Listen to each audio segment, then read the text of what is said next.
Hello friends, இன்றைக்கி make and cheese பாஸ்தாவில் பண்ணுறது எப்படின்னு காமிக்கிறேன். என் பேரனுக்கு ரொம்ப பிடிக்கும்.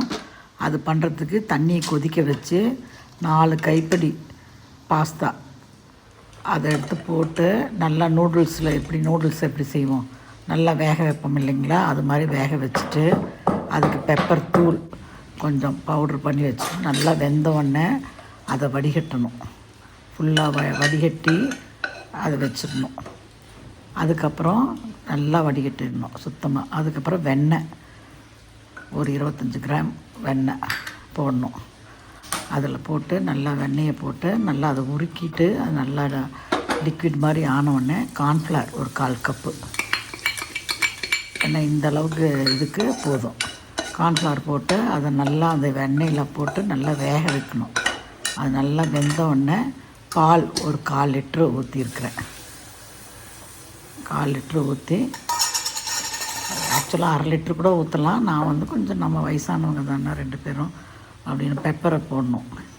நல்லா பெப்பரை போட்டு நல்லா கலந்து விடணும். அது கொஞ்சம் கெட்டியான மாதிரி ஆனிச்சுன்னா அதை தண்ணி ஊற்றணும். நல்லா கலந்து விட்டு அது நல்லா மறுபடியும் கெட்டியாகிடும். அப்புறம் உப்பு போடணும். பெப்பர் போட்டுட்டு உப்பு போடணும்.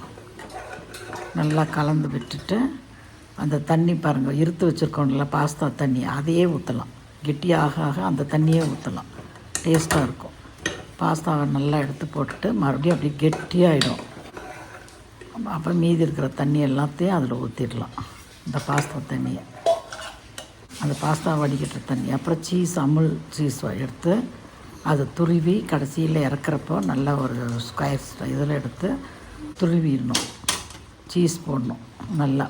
ஆக்சுவலாக பால் இன்னும் கூட கொஞ்சம் ஊற்றலாம், பட் நான் என்கிட்ட இருந்த பாலை அப்படியே 300 இருந்துச்சு, அதை அப்படியே ஊற்றிட்டேன்.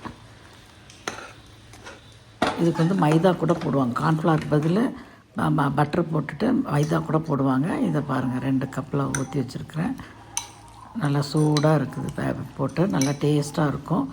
இதுக்கு காரம் பெப்பர் மட்டும்தான், உப்பு பெப்பர் தான். ரெண்டு பேருக்கு 2 பவுலில் போட்டு அவருக்கு இதோடு சேர்த்து ஒரு ஆம்லேட்டும் போட்டு கொடுத்தேன்.